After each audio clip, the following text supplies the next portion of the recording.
চলো বন্ধুরা, এখন আমি কি করব, এটা চেঞ্জ করব। চেঞ্জ করার জন্য আমি কোথায় রাখবো, এগুলোকে ঢপঢপ করে সবকটাকে নিচে ফেলে দেবো।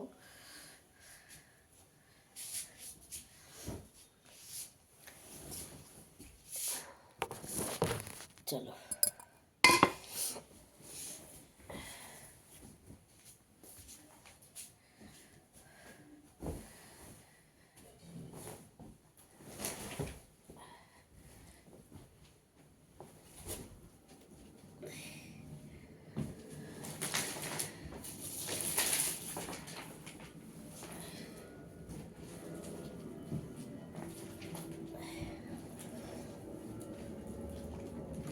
কত কিছু লাগে একটা বিছানাতে,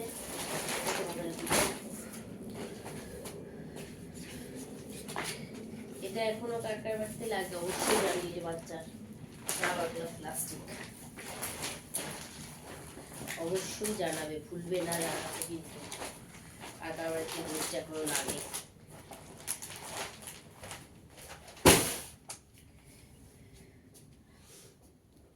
কাঁথা দেখেছো, এতগুলো কাঁথা বন্ধুরা।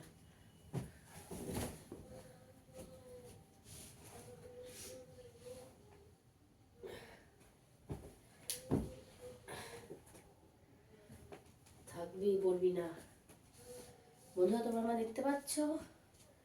দাঁড়াও একটা লাইট জ্বালিয়ে। হ্যাঁ, এবার ভালো করে দেখতে পাচ্ছ। এই যে আমার নাতনি ঘুমাচ্ছে, এই দেখো, এই যে এই যে নাতনি।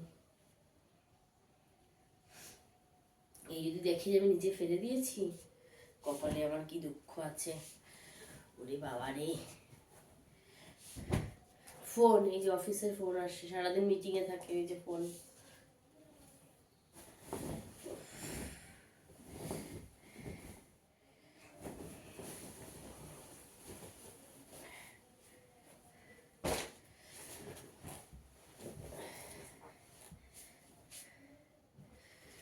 বুঝেছো বন্ধুরা?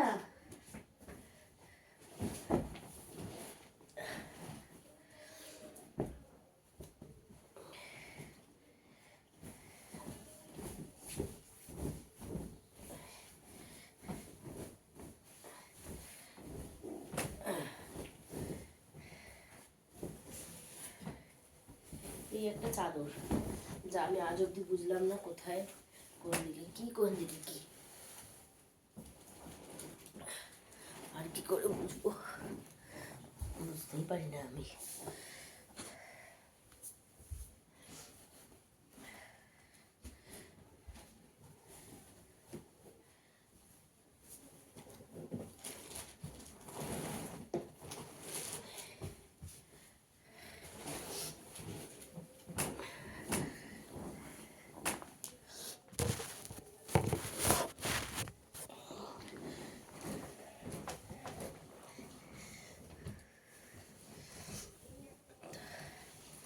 এই জন্য আমি খাটের পাশে একটু জায়গা রেখেছি, যাতে আমি নেমে এইটা দাঁড়িয়ে যাওয়াটা করতে পারি।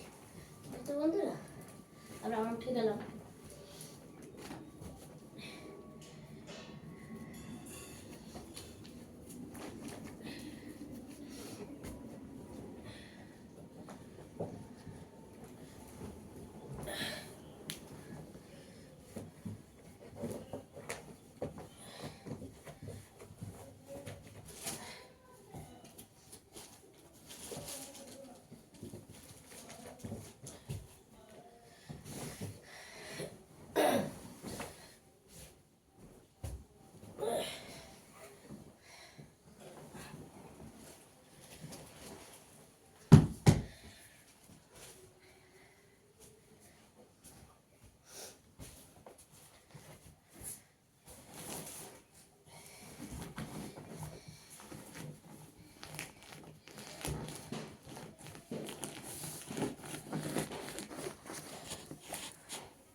এই যে বেড কভারটা আমি সুন্দর করে পেতে নিলাম। এবার মনে হচ্ছে আমি একটু এরকমভাবে শুয়ে একটু কী করে তোমাদের সাথে গল্প করি, কিন্তু দেখবে নিচের অবস্থাটা। খাটটা পরিষ্কার হয়ে গেল, এই যে নিচ। চলো তাহলে এটা করে নিই, টাটা। আবার পরে আসছি, ওকে বন্ধুরা, আমি আবার চলে এসেছি। এই যে বেড ক্লিন হয়ে গেছে, দেখতে পাচ্ছ একটু আলো কম আসছে।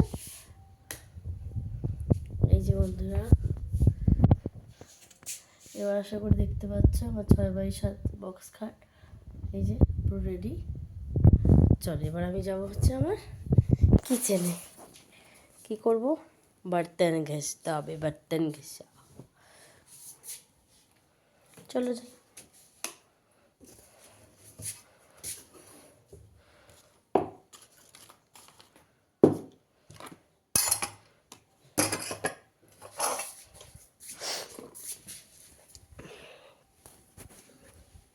চলো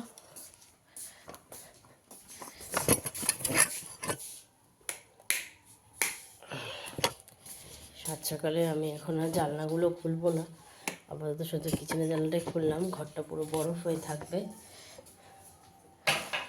বিকজ আমার সব দিক এমনভাবে বেডরুম, পুরো বাড়িটা সব দিক জানলা দরজা আছে, পূর্ব পশ্চিম উত্তর দক্ষিণ।